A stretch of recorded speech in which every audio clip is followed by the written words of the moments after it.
ഉത്തർപ്രദേശിലെ തെരഞ്ഞെടുപ്പ് തോൽവിയിൽ നിന്ന് പ്രതിപക്ഷം കടന്ന് പ്രതീക്ഷിക്കുന്നുണ്ടോ? ഇത് ബി.ജെ.പിയിൽ ഒരു വലിയ ഉരുൾപൊട്ടലിന് കാരണമാകും എന്ന ആഗ്രഹം സഫലമാകുമോ? എന്ത് കാര്യത്തിനാണിത്? ഒരു സുഖം, ഒരു മനസുഖം. ഇത് കണ്ട രോമാഞ്ചം നോക്കി. ഒരാളെ തെറ്റിച്ച് കുടുംബത്തേക്ക് ഒരു സുഖം, തമ്മിലടിപ്പിക്കും ഒരു സുഖം. എന്റെ സ്വഭാവം നിനക്ക് അറിയാലോ. എന്റെ കാര്യം ഭയങ്കര കഷ്ടമുണ്ടായിരുന്നു. ഇവിടെ നമ്മൾ ഈ ഉത്തർപ്രദേശിലെയും ഉത്തരേന്ത്യൻ സംസ്ഥാനങ്ങളിലെയും ലോക്സഭാ തെരഞ്ഞെടുപ്പ് വിജയത്തെ കേരളത്തിൽ നിന്ന് വ്യത്യസ്തമായ ഒരു തലത്തിലാണ് നോക്കിക്കാണേണ്ടത്. ലോക്സഭാ തെരഞ്ഞെടുപ്പിൽ വലിയ മുന്നേറ്റം ബി.ജെ.പിക്ക് ലഭിക്കുന്ന ഒരു സാഹചര്യം കഴിഞ്ഞ ഒരുപാട് തെരഞ്ഞെടുപ്പുകളായിട്ട് നമ്മൾ കണ്ടുവരുന്നുണ്ട്. എന്നാൽ ഇത്തവണ യു.പിയിൽ അതിന് വിപരീതമായത് സംഭവിച്ചു. തീർച്ചയായിട്ടും അവിടെ ബി.ജെ.പിക്ക് അതുകൊണ്ട് തന്നെ ഉണ്ടായിട്ടുള്ള ആഘാതം വളരെ വലുതാണ് എന്നുള്ള കാര്യത്തിൽ യാതൊരു തർക്കവുമില്ല. ബി.ജെ.പിയുടെ ദേശീയ നേതൃത്വത്തിനകത്ത് തലപൊക്കും. വിവിധങ്ങളായ സംസ്ഥാനങ്ങളിൽ അത്തരത്തിലുണ്ടായിട്ടുള്ള നന്നായിട്ട് അറിയായിരുന്നു ഛത്രാധിപതികളുടെ കീഴിലുള്ള ആളുകൾ തലപൊക്കും. അതാണ് ഇന്ന് യു.പിയിൽ നടക്കുന്നത്. മനസ്സിലായില്ല. കേന്ദ്ര ദേശീയ നേതൃത്വത്തിന്റെ ഉള്ളിൽ തീർച്ചയായിട്ടും നടക്കും. മോഡിക്കും അമിത്ഷാക്കും എതിരായ അവരുടെ സർവാധിപത്യത്തിനെതിരായ വലിയ മുന്നേറ്റം ബി.ജെ.പിക്കുള്ളിൽ നിന്ന് വരുന്ന ആളുകളിൽ ദേശീയ തലത്തിൽ കാണാനിരിക്കുന്നു. അതിന്റെ ടെസ്റ്റ് ഡോസാണ്, അതിന്റെ സാമ്പിളാണ് യു.പിയിൽ നടക്കുന്നത്. മനസ്സിലായോ? മനസ്സിലായി. അത് എന്ത് തന്നെയായാലും കാത്തിരുന്ന് കാണണം എന്നുള്ളതാണ് എൻ്റെ അഭിപ്രായം. വന്ന് അടുത്ത കോമഡി. നമുക്ക് സ്പെക്കുലേഷൻസ് എല്ലാം മാറ്റിവെക്കാം. ഞങ്ങളിതിനെ കാണുന്നത് മോദിയാണോ യോഗിയാണോ എന്നുള്ളതൊന്നും അല്ല ഇവിടുത്തെ പ്രശ്നം. RSS മുന്നോട്ട് വയ്ക്കുന്ന ആശയവുമാണ് ഇന്ത്യക്ക് അപകടം. എന്താണ് പക്ഷേ സംഭവിച്ചത്? ഉത്തർപ്രദേശിൽ തന്നെ ബി.ജെ.പിക്ക് കാലിടറി. അതാണല്ലോ ഇതിന്റെ എല്ലാം പ്രശ്നം. ഈ ചർച്ചയിൽ പങ്കെടുക്കുന്ന ശ്രീ സന്ദീപ് വാര്യർ ബാക്കി എന്തൊക്കെ പറഞ്ഞാലും ഇവിടെ ഇപ്പോൾ മാതൃഭൂമിയിൽ ബ്രേക്കിംഗ് ന്യൂസായി പോയിക്കൊണ്ടിരിക്കുന്ന ശ്രീ മോഹൻ ഭഗവത്തിന്റെ പ്രസ്താവനയെക്കുറിച്ചുള്ള അദ്ദേഹത്തിന്റെ അഭിപ്രായം കേൾക്കാൻ എനിക്ക് കൗതുകമുണ്ട്. എന്താണ് മോഹൻ ഭഗവത്തിന്റെ ഭാഗത്താണോ അതോ മോദിയുടെ ഭാഗത്താണോ ശ്രീ സന്ദീപ് വാര്യർ എന്ന് കേൾക്കാൻ എനിക്ക് കൗതുകമുണ്ട്. നീ എന്റെ കയ്യിൽ നിന്ന് വല്ലതും വാങ്ങിക്കും. മര്യാദയ്ക്ക് ഇറങ്ങിപ്പോയി പോവാൻ. എനിക്ക് കിട്ടാനുള്ളത് മുഴുവൻ കിട്ടിയിട്ടേ ഞാൻ ഇവിടുന്ന് പോകും. അല്ല, ഈ ചില മാധ്യമങ്ങൾ പണ്ട് പറഞ്ഞു കേട്ടൊരു കഥയാണ്. ഒരു വിദേശ രാജ്യത്തിന്റെ പ്രതിനിധി ഇന്ത്യയിൽ വന്ന സമയത്ത് അദ്ദേഹത്തോട് ഡൽഹി എയർപോർട്ടിൽ ഇറങ്ങിയ സമയത്ത് ഒരു മാധ്യമപ്രവർത്തകൻ ചോദിച്ചു, താങ്കൾ റെഡ് സ്ട്രീറ്റിൽ പോകുന്നുണ്ടോ എന്ന് ചോദിച്ചു. അപ്പോൾ ഈ വിദേശ പ്രതിനിധി ചോദിച്ചു, എവിടെയാണ് റെഡ് സ്ട്രീറ്റ്, എന്താണ് റെഡ് സ്ട്രീറ്റ് എന്ന് ചോദിച്ചു. അതിന് അറിയുമായിരുന്നില്ല. പിറ്റേ ദിവസം മാധ്യമങ്ങൾ വാർത്തയടിച്ചത് ഈ വിദേശ പ്രതിനിധി വന്നിറങ്ങിയ ഉടനെ ചോദിച്ചത് റെഡ് സ്ട്രീറ്റ് എവിടെയാണ് എന്നുള്ളതാണ്. അപ്പൊ അതുമായിട്ട് എനിക്ക് വെച്ചതാണല്ലോ. ആ രീതിയിലാണ് നിങ്ങൾ വാർത്തകളെ വളച്ചൊടിക്കുന്നത്, അല്ലെങ്കിൽ പ്രസ്താവനകളെ വളച്ചൊടിക്കുന്നത്. ഇവിടെ സർസംഘചാലകന്റെ ഒരു 1.5 മണിക്കൂറോളം നീണ്ടു നിന്നിട്ടുള്ള ഒരു ബൗദ്ധി യോജിപ്പിച്ചുകൊണ്ടുള്ള അവരോടുള്ള ഒരു സംഭാഷണമാണ്. ആ സംഭാഷണത്തിലെ ഒരു ഭാഗം അടർത്തിയെടുത്തുകൊണ്ട് അത് മോദിക്കെതിരാണെന്ന് വ്യാഖ്യാനിക്കുകയാണ്. തട്ടിപ്പാണല്ലേ. വാസ്തവത്തിൽ അദ്ദേഹം സംസാരിച്ചത് വികസനത്തെക്കുറിച്ചും ആ വികസനത്തെക്കുറിച്ച് സംസാരിക്കുന്ന സമയത്ത് ഹിന്ദിയിൽ സാധാരണ ഉദ്ധരിക്കുന്ന ഒരു ചൊല്ലുമാണ് അദ്ദേഹം പറഞ്ഞത്.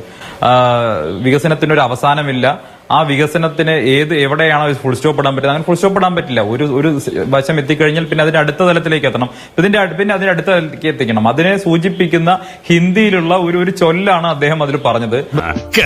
സത്യമാണെങ്കിലും എനിക്ക് അത് മോദിക്കെതിരാണെന്ന് വരുത്തി തീർക്കാൻ വേണ്ടി നിങ്ങൾക്ക് ശ്രമിക്കാം. പക്ഷേ മനഃപൂർവ്വമല്ലല്ലോ, കരുതിക്കുട്ടിയല്ലേ. ആ തരത്തിൽ ഏതെങ്കിലും തരത്തിൽ പ്രധാനമന്ത്രി ഉദ്ദേശിച്ചുകൊണ്ടുള്ള ഒരു പ്രതികരണമല്ല എന്നുള്ളത് സാമാന്യന്റെ ഹിന്ദി മനസ്സിലാകുന്ന എല്ലാവർക്കും ആ പ്രഭാഷണം പൂർണ്ണമായി കേട്ടാൽ ബോധ്യപ്പെടുന്നതാണ്. അതാണ് ഞാൻ പുകഴ്ത്തി പറയാന്ന് തെറ്റിദ്ധരിക്കരുത്.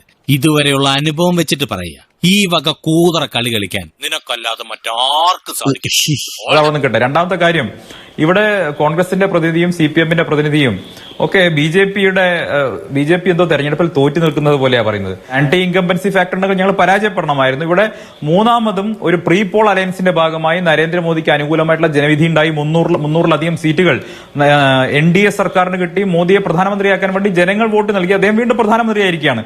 അപ്പൊ BJP പരാജയപ്പെട്ടു എന്ന ധ്വനിയിൽ നിങ്ങൾ ചർച്ച നടത്തുന്നത് വാസ്തവത്തിൽ നിങ്ങൾ തുടർച്ചയായി 3 തവണയും 100-ൽ താഴെ മാത്രം സീറ്റുകളുമായി പരാജയപ്പെട്ടതിന്റെ ജാള്യത മറച്ചു വെക്കാൻ വേണ്ടി കളിക്കുന്ന അഭ്യാസം മാത്രമാണ്. ഇപ്പൊ ക്ലിയർ ആയി. അല്ല ഡൗട്ട് അടിച്ച് പണ്ടടങ്ങിപ്പോയനെ. പുറത്തു വന്നിട്ടുണ്ട്. സോണിയാഗാന്ധി എത്ര വർഷമാണ് ജനാധിപത്യ വിരുദ്ധമായി അതിന്റെ പ്രസിഡന്റ് സ്ഥാനത്ത് തുടർന്നത്? BJP അങ്ങനെയല്ല. BJP-യിൽ പുതിയ തലമുറ വന്നുകൊണ്ടിരിക്കും. ഞങ്ങൾക്ക് അതിനൊരു പ്രക്രിയയുണ്ട്, ഒരു മെക്കാനിസം ഉണ്ട്. ഞങ്ങൾ ഏതെങ്കിലും ഒരു കുടുംബത്തിൽ പേര് നിർത്തിക്കഴിഞ്ഞാൽ അനാഥമാകുന്ന രാഷ്ട്രീയ പാർട്ടിയല്ല. അതാണ് മാറ്റം എന്ന് പറയുന്നത്. മറുവശത്ത് CPM ഇതിനെ കുറിച്ചൊക്കെയാണോ പറയുന്നത്? നിങ്ങൾ എന്തിനെ കുറിച്ചാണ് പറയുന്നത്? ഈ പൊന്നൊരുക്കുന്നിടത്ത് പൂച്ചയ്ക്ക് എന്താ കാര്യം?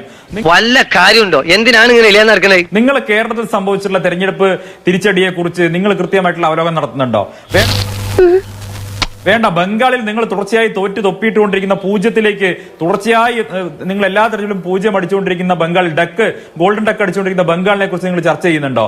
ഇങ്ങനെ നാറാനൊരു ചങ്കൂറ്റം വേണം കേട്ടാ. ത്രിപുരയെ കുറിച്ച് നിങ്ങൾ ചർച്ച ചെയ്യുന്നുണ്ട്. ഇവിടെയൊക്കെ നിങ്ങളുടെ അവസ്ഥ എന്താ?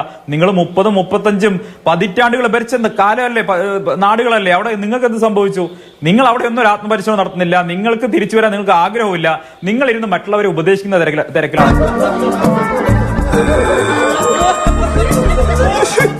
റഹീമൊക്കെ ഇങ്ങനെ BJP-യെ ഉപദേശിക്കുക, അല്ലെങ്കിൽ കോൺഗ്രസിനെ ഉപദേശിക്കുക, അങ്ങനെയാണല്ലോ. CPM-മാർക്ക് തെരഞ്ഞെടുപ്പ് കഴിഞ്ഞുള്ള പണി അതാണല്ലോ. കോൺഗ്രസിനെ ഉപദേശിക്കുക, കുറെ BJP ഉപദേശിക്കുക. നിങ്ങൾ ആദ്യം സ്വയം നന്നാവ്.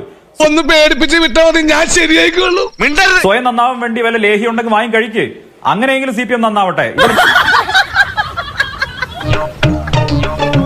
സാരില്ലടാ, നീ എവിടെ പരിപാടി അവതരിപ്പിച്ചാലും ഇത് തന്നെയാണല്ലോ നിന്റെ വിധി. ഇവിടെ ഞങ്ങളെ ഉപദേശിക്കാൻ മാത്രമൊന്നും CPM വളർന്നിട്ടില്ല. No problem. എനിക്ക് കിട്ടേണ്ടത് ഞാൻ ചോദിച്ചു വാങ്ങിച്ചാണ്. You carry on. I enjoyed a lot. ജനാധിപത്യത്തിൽ വിശ്വസിച്ച് ആ ജനാധിപത്യ പ്രക്രിയയുടെ ഭാഗമായി ജനങ്ങളുമായി സംവദിച്ച് തോറ്റും ജയിച്ചും അങ്ങനെയാണ് സാർ അവസാനം ഞങ്ങൾ തുടർച്ചയായി ജയിച്ചു തുടങ്ങിയത്. കേരളം അടക്കമുള്ള സംസ്ഥാനം നിങ്ങൾ പരിശോധിച്ച് നോക്ക്. ഞങ്ങളെ എത്രയോ കാലം നിങ്ങളൊക്കെ ഉൽപ്പാദിപ്പിച്ച വെറുപ്പിന്റെ ഭാഗമായി വെറുപ്പിന്റെ അവസാനം ശങ്കരൻകുട്ടിയോട് നായികയ്ക്ക് പ്രണയം തോന്നിയതുപോലെ മലയാളികൾക്ക് ഇപ്പൊ ഞങ്ങളോട് പ്രണയം തോന്നിയിരിക്കുകയാണ്. ഇതെല്ലാം കൂടി നിങ്ങളിപ്പോ അതിനെക്കുറിച്ചല്ലേ ആശങ്കാകുലരായിരിക്കുന്നത്? വെറുപ്പിന്റെ അവസാനം BJP-യോട് കേരളത്തിലെ ജനങ്ങൾക്ക് പ്രണയമായിരിക്കുകയാണ്. അതിന്റെ ഭാഗമാണ് തൃശ്ശൂരിലെ വിജയം. അതിന്റെ ഭാഗമാണ് ആറ്റിങ്ങലിലെയും ആലപ്പുഴയിലെയും തിരുവനന്തപുരത്തെയും ഒക്കെ മുന്നേറ്റം.